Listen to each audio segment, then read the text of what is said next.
Hi, my name is Cheyenne Jasinski, and I really want to thank you for taking a time and an interest in our system that we really believe will help you track how your runners are doing in certain performances based on different dimensions. And we really believe that this system can help you have better communication with your players and really help them improve for future competitions and events.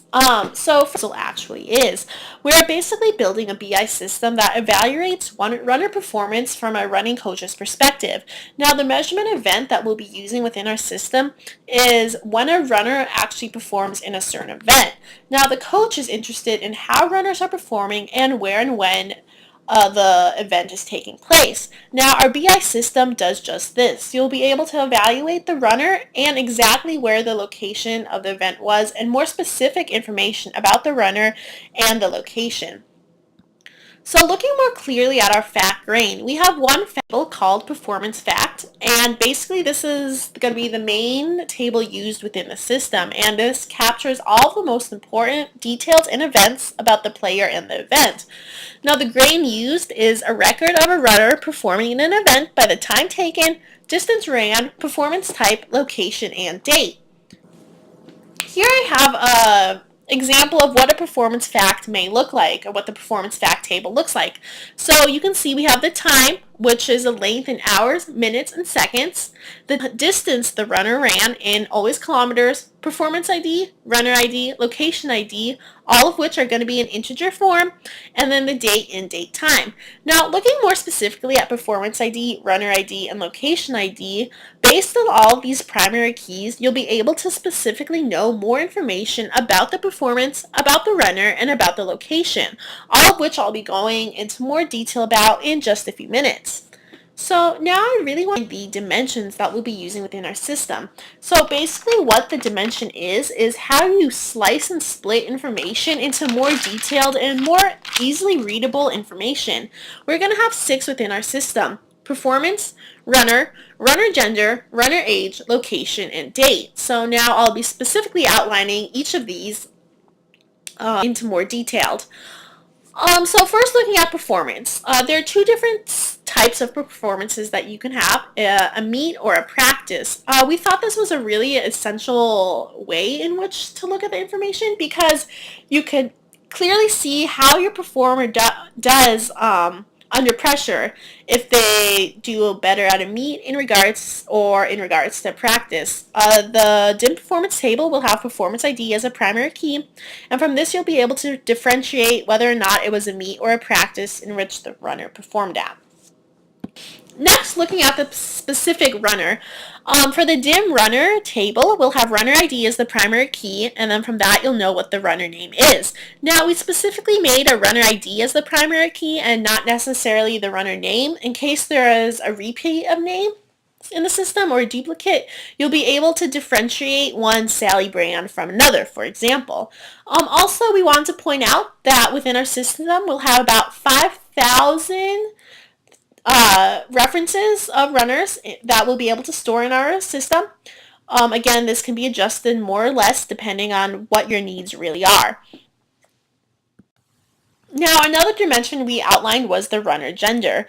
We'll have, again, the 5,000 we'll have established within our system, and then 2 genders, male or female. For the DIM gender table, we'll have gender ID used as our primary key, and then from that you'll be able to differentiate whether or not the runner in question was a male or a female. Next, we want to look at runner age.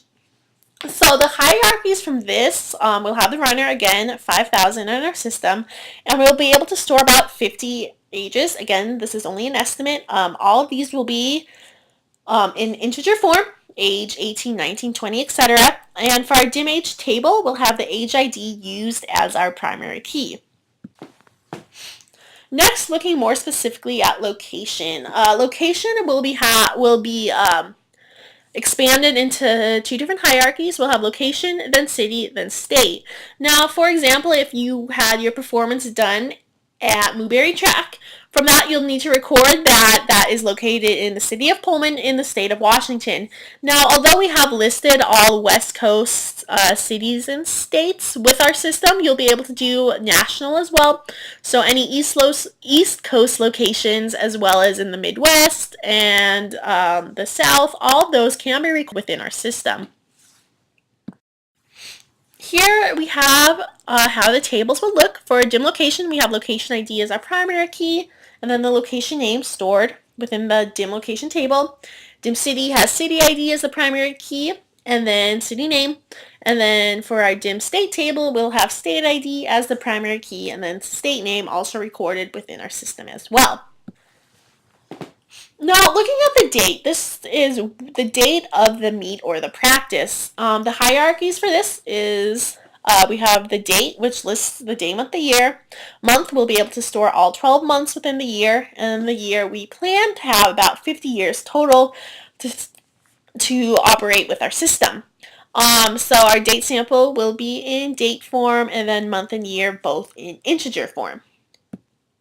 Here we have more specifically outlined dim date with our date ID as the primary key, dim month with our month ID as the primary key, and then dim year with the year ID as a primary key within our system. So now that we've looked more closely at dimensions, we can move on to the measures. Measures basically are the quantitative information that we'll be evaluating within our system. There are two types. We have fact measures and calculated measures. And first we'll be looking at the fact measures and then moving on to the calculated measures. So basically the fact measures will be what is recorded on our performance fact table. We have two, time and distance. Time in hours, minutes, and seconds, and then distance is always going to be in kilometers, again, so there's no miscommunication between coaches. If one coach is measuring in miles and then the other in kilometers, we are going to have a set kilometers for every distance recorded within our system. Now, calculated measures are a little bit less straightforward than the previous ones. They must be derived from some other characteristic within our system. Now, although it's a little more complicated, our system will easily set this up so you don't have to do any math, and it'll be really easy to figure out. We have three that we really want our system to emphasize. That is rate, count, and total distance. Now, the rate is the distance in time that each runner averages in a performance. The count counts the total number of participations by runners in events, and then the total distance calculates the total distance ran. So all three of these measures take into account some other aspect within our system, but it's all really easily calculated within our system. We have our logical table design. Now this basically emphasizes more clearly what I've been talking about with our different tables.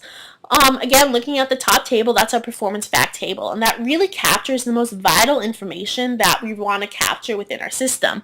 As you can see, it has the main information about distance and time, but also peripheral information about the runner, location, and things like that. Looking at the dim performance table and the dim runner table directly below it, you can see that the primary key in both of these tables act as a foreign key within the performance fact. So from the performance fact table, you'll be able to derive the information on both of these tables, such as the performance type, runner name, gender ID, and age ID, all of which I had outlined a little bit earlier. Again, here's more information about our logical table design, information about the gender, the age, location, and city. All of these, the primary keys in these, again, act as foreign keys in other tables, so you can clearly identify more information when looking at other tables.